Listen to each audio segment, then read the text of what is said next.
Hello students, हाय। आज हम पढ़ेंगे chemical reactions and equations. This is the continuation of my past lecture.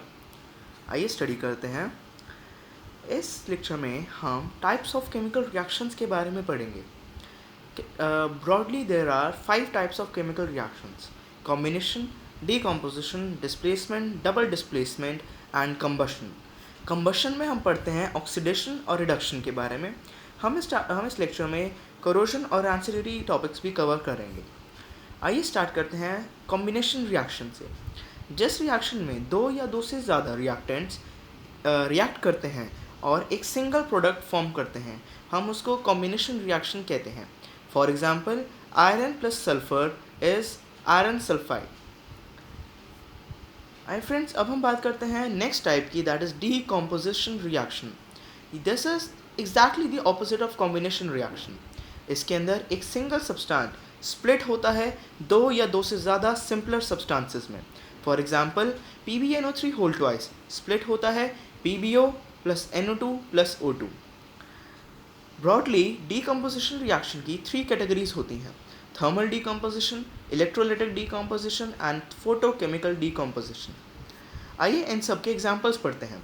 Thermal decomposition reaction वो reaction होता है जिसके अंदर एक एलिमेंट या कंपाउंड की splitting by the use of heat होती है। फॉर एग्जांपल, HgO के साथ के अंदर जब हम उसको हीट करते हैं तब Hg और O2 स्प्लिट हो जाता है। इलेक्ट्रोलाइटिक डीकम्पोजिशन में हम इलेक्ट्रिसिटी का यूज़ करते हैं। फॉर एग्जांपल, सॉल्ट NaCl के अंदर से जब हम इलेक्ट्रिसिटी पास करते हैं तब सोडियम और क्लोरीन अलग हो जाता है। फोटोकेमिकल डीकम्पोजिशन रिएक्शन, इसके अंदर हम सनलाइट का यूज़ करते हैं। जब AgBr हमारा स्प्लिट होता है सनलाइट से तो वो फॉर्म करता है Ag और Br2। I hope it was clear. अब हम बात करेंगे डिस्प्लेसमेंट रिएक्शन की। जिस रिएक्शन में एक एलिमेंट अपनी पोजीशन से हटके दूसरे एलिमेंट की पोजीशन को हटा के वहाँ पर फिक्स होता है, हम उसको डिस्प्लेसमेंट रिएक्शन कहते हैं। इन अदर वर्ड्स, जिसमें एक एलिमेंट दूसरे कंपाउंड के एक एलिमेंट को डिस्प्लेस करता है तब हम उसको डिस्प्लेसमेंट रिएक्शन कहते हैं।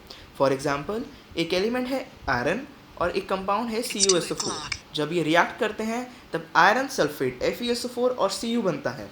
इसमें जो आयरन है वो कॉपर को डिस्प्लेस करता है तो बनता है आयरन सल्फेट, और कॉपर हमारा अलग से रिलीज़ होता है।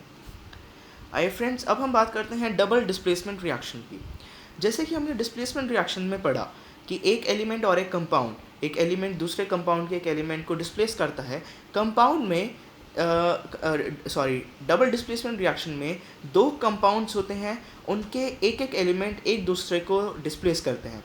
फॉर एग्जांपल, BaCl2 और Na2SO4 के रिएक्शन में जो Ba है वो Na को डिस्प्लेस करता है और Na यहाँ पे Ba की पोजीशन पे जाता है।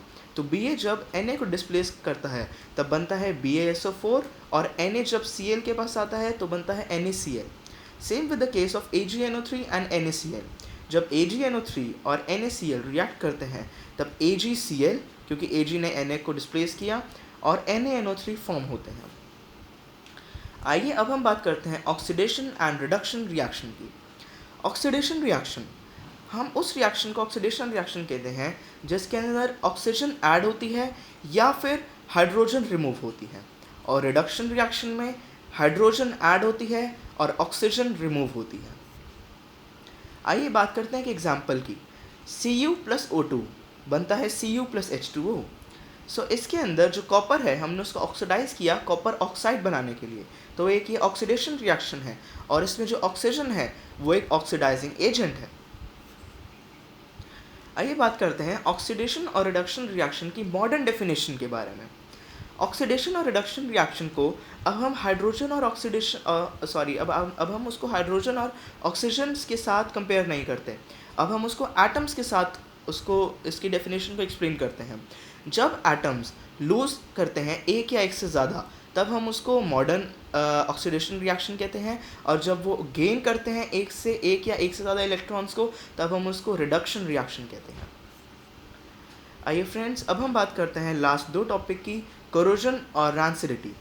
करोजन का मतलब होता है करोड, करोड का मतलब होता है किसी चीज़ का खराब होना।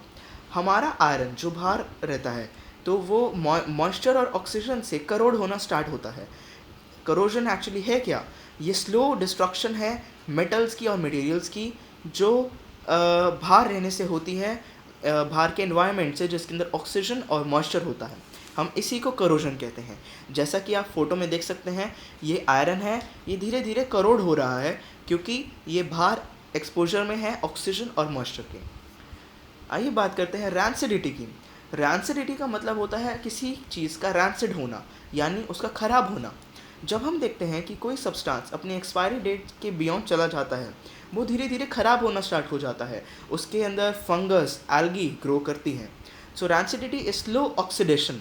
इस जिस फूड के अंदर ऑयल और फैट्स होते हैं वो धीरे धीरे ख़राब होता है, और उसका रिज़ल्ट होता है कि बहुत गंदी स्मेल आती है, और जो कंपाउंड होता है वो हमारा ख़राब हो जाता है, उसके अंदर फंगस ग्रो हो जाती है। सो रैंसिडिटी को प्रिवेंट करने के लिए हम पैकेट्स में नाइट्रोजन गैस फिल करते हैं, या फिर हम उसको फ्रीज़ करते हैं, या फिर हम उसको एयर टाइट कंटेनर्स में रखते हैं कि ऑक्सीजन का कॉन्टैक्ट ना हो। So I hope friends everything was clear to you. कोई भी डाउट हो, you can contact me. All the best.